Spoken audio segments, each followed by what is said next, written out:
Namaste. In the year 1969, NASA launched Apollo 11, which dropped a man on the moon. This project was sanctioned by President John F. Kennedy in the year 1961. 1962, he paid a visit to NASA to see how the project that is sanctioned is going on. As he entered, he has to be conducted through a clean room. And the clean room janitor is a very beautiful lady. And Kennedy, being a flamboyant person, he was surprised that such a beautiful lady is doing such a small job. And somewhat quixotically asked her, "Lady, what are you doing here?" It means, why you are doing such a simple job, he meant perhaps. But that she answered, "Yes, Mr. President, we are working here to send a man to the moon." That means she thought disruptively. And subsequently, the very same lady worked so hard. Her name is Margaret Hamilton. And she joined the Boeing company. And all of you are aware, Boeing is a collaborator with ISS. And on behalf of the Boeing, she was the navigation controller for several subsequent Apollo missions. That is her strength, by thinking differently. She had that noumena, the holy power. Noumena meaning it's a very well chosen topic. It is from Roman mythology and history. It shows that some holy power which inspires you, that might have inspired you, that janitor, to identify herself with it. That is the reason why I chose to talk to you about how blue are you, and think differently, think disruptively. Blue, by blue I mean not financial blues. It is a latest contribution to the management sciences, blue strategy management. There is an institute called INSEAD in Paris. Now it has branched off. Professor Chomkin and Rini, they have introduced this by thinking differently. It says the markets are already saturated. Don't compete for the existing markets. That is Red Sea. The blue ocean is vast. You have much more to do. Provided you are innovative and you think differently, you can go ahead. Like that, they have did it. So don't focus on the existing markets. Compete on new markets. It is this strategy all the companies of the present millennia have followed, and they have succeeded. And each of the companies, I don't have to elaborate further. Now, what is meant by thinking differently? Slide. Visual. Just see it. Thinking differently can be even in a small matters. Play, ma.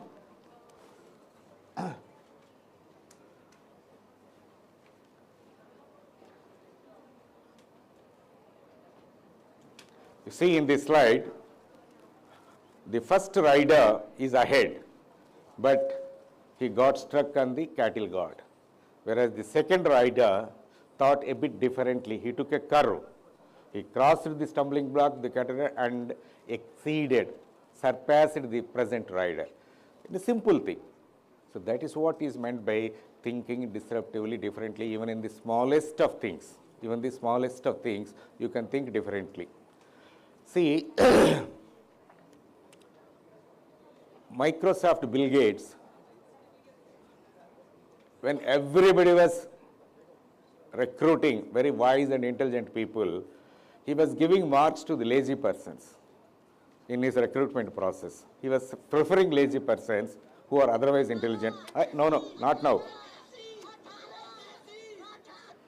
I'll tell you next time. And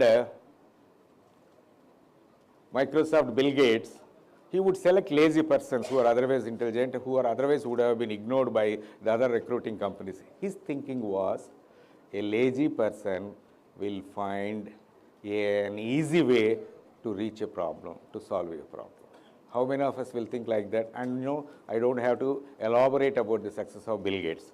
Similarly, when IBM was the computer, means IBM was dominating the market, he developed a disk operating system, modified and improved it as Windows, and sold it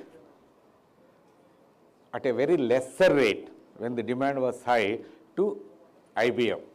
with the condition that he be permitted to license it to others.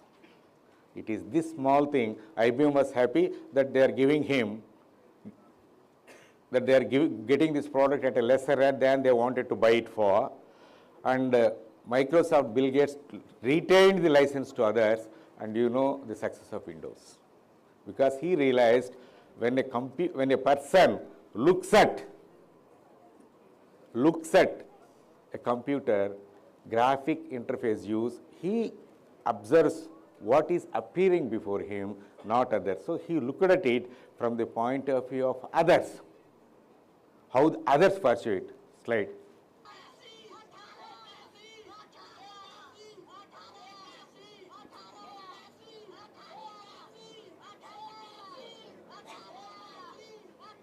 Now you see, what is 18 to one person is now 81 to another person. Thinking disruptively means this. You have to factor what other person thinks, not what you have, not what you have. That is what is meant by it. Third visual, there's one more visual. How two different people pursue two different things. Now look at, see, who is right? Either is right from their respective perspectives. Either is right from their perspectives. So you have to think ahead of others. You have to think of factoring others. This is what is meant by blue ocean strategy and thinking differently, distinctively, and disruptively. When Henry Ford entered the American automobile scene, there were no automobiles. There were only horse-drawn carriages. The roads were improved, and people were in need of fast-drawn horse carriages.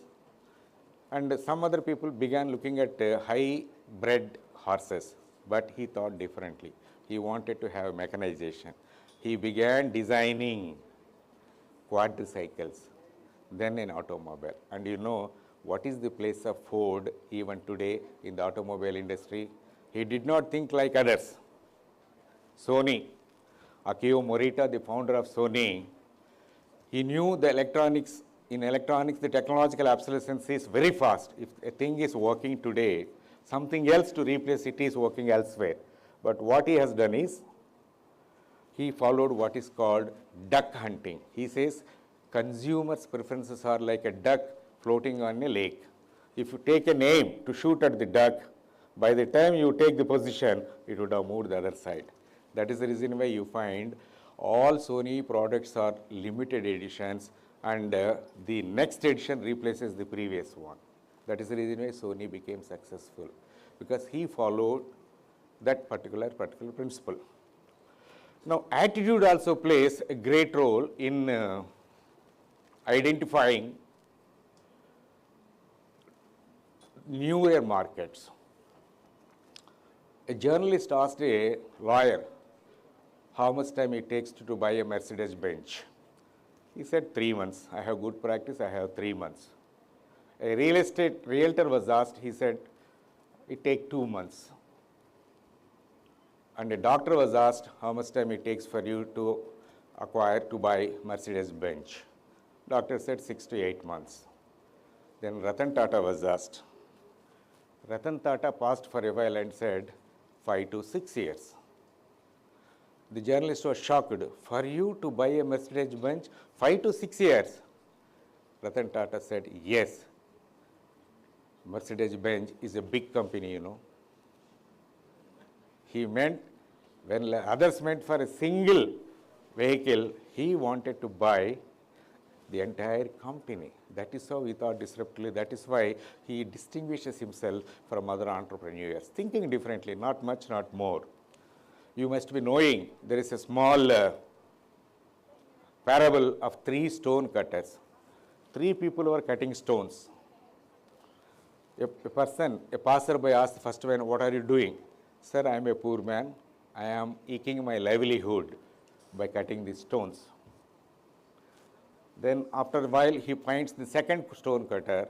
The stone cutter replies, this is my profession. My father did it, my grandfather did it, I am did it. Fine. Then he comes across a third person, and the third person says, oh, what are you doing here? He said, oh, I am building a temple. The same activity. But see how three different people looked at the same activity. The same students, the same teachers, the same quality, the same textbooks. Why some distinguish among you, why others not? Because you have to develop this questing and questioning attitude. That is very, very important. Now, look at Google. Google entered the field when Y2K was dominating it, but they did not. They adapted the business blue ocean strategy management, and they did not go for the existing market of Y2K. They knew it is a temporary phenomenon, it will evanescent. But they looked at differently. So every last working day in a week, they asked their employees, you work crazy, don't work for the company, don't work for the contract company, you come up with new ideas. And it is a crystallization of such ideas. They constitute many of the Google products that we are enjoying today. It's a new market. Imagine we were living in the previous century without any of the products of Google. But today, you can't live without reliance on Google. Anybody, anywhere on the planet. That is the extent to which the Google has grown. And what they have done, they have not discovered anything. They have not invented anything. They have only innovated what is existing by thinking differently, by encouraging their employees to think differently. What they have done is, they have gathered the existing information, raw information, converted into a data, and organized and made it available to all of us in a manner useful to us in a day-to-day life. That is the success of thinking disruptively. Google. Take anything. Now, Dell computers. When Michael Dell entered, there were so many computer sales companies, distributors. But Dell is an inventive brain. When he was a school student, he was paying more income tax than his own teachers. It's because he was asked to collect subscription for Houston Times, the native place. But by which time, everybody was a subscriber to the newspaper. But he thought differently. He went to the financial institutions, mortgage banks, found out who are the people who bought new housing loans. Obviously, they must be needing a newspaper. Then he took a list of all the people who were newly married and began approaching them to subscribe his newspapers.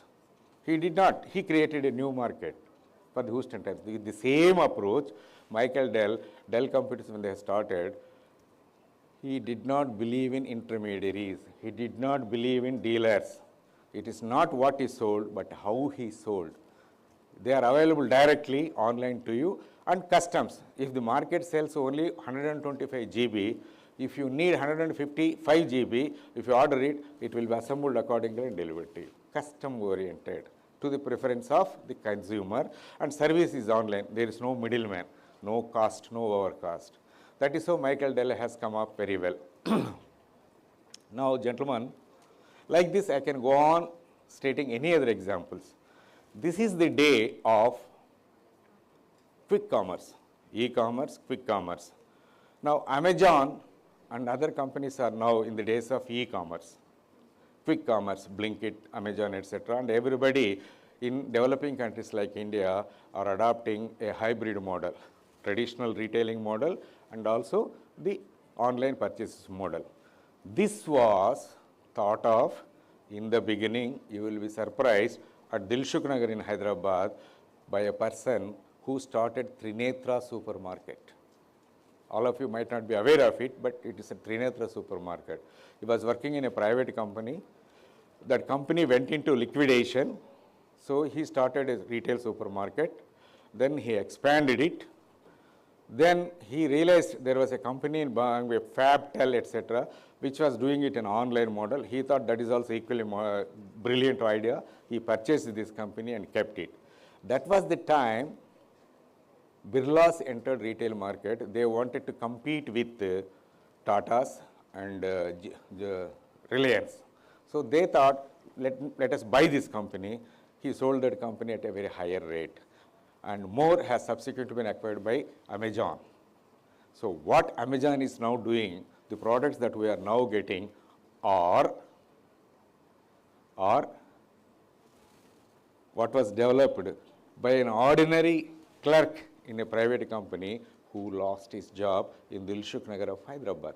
Same is the case with Pullareddy Sweets, who all of us in Hyderabad are aware of it. Late Pullareddy was not selling sweets for profit. He was only giving back to the consumer the value. If you spend 100 rupees on a kg of sweets, he would believe, I should give back that 100 rupees. I will make money on the high volume of sales. And he succeeded. His succeeding generations also are following the same principle, high volume of sale. The same example has been followed by Steve Jobs. Steve Jobs was considered a failure in the beginning. He was shocked. He came to India, took to spiritual spirit, and again the company asked him, he joined. When he joined, the electronics market, particularly mobile telephone company, was saturated. But he entered that, he said, I am not going to give any mobile instrument or any laptop or an iPad. I am going to give to the users an experience. That is the reason why when you have an Apple gadget, be it a mobile phone or an iPad, what you have is not just an instrument, but an experience that sustains the unique position of Apple products today. Now, advertisements. Everybody spends crores and crores of rupees. During Mahakumbha Mela, Lifebuoy is a soap which is not favored even by the middle class people. Only lower middle class people prefer it because it's cost effective. So Lifebuoy wanted to improve its sales, and through their CSR funds at Mahakumbha Mela, they began distributing rotis last year. All of you can see it, would have observed it, some of you. At Mahakumbha Mela, they began doing it. On every Mahakumbha Mela, they began heat stamping. What it is, please show. Next. Next visual, please. Last, Lifebuoy. Sound. Sound, please.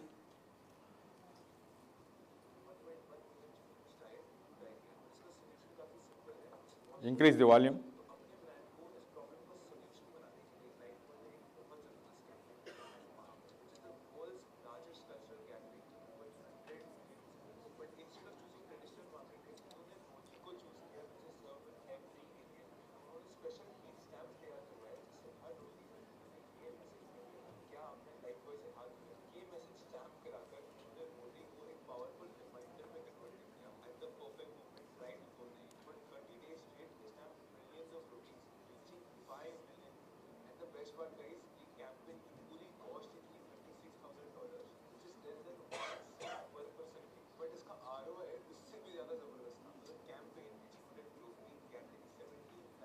This innovation is considered one of the best innovative practices by Harvard Business School, and they have adopted it as a lesson for their students and for their workshops. Simple. And the same Lifebuoy people, stop Amma. So on the roti when you eat, you understand you will get diarrhea, everything, unless you wash with our Lifebuoy soap. And they have not spent any extra money for the advertisement. CSR funds, which otherwise should be spent elsewhere, they have utilized it to promote their product. They also have done another innovation. To whosoever goes for bathing, for having a dip in Mahakumbha Mela, they gave a bag, jute bag, with 2 partitions. Printed on either side is the Lifebuoy, one in Hindi and one in English. And on one side is for wet clothes, the other side is for dry clothes. So you carry it home. Roti, on that day you remember, but this bag you remember for a good number of months. That is the excellence of this thing. So what you have to do is, these ideas have come from within Numina, that is called the Numina, and each one of you has that Numina. So whenever you are sitting quietly, question yourself, am I right? Can I do something extra? Have I done well? Is there a potential in me that can extend itself? After all, the Almighty has given only 24 hours time to everybody, and when others can succeed, why not I? When my classmates, my colleagues in the class can do well, why not I? If you question this yourself, this disruptive thinking will take you forward. Thank you.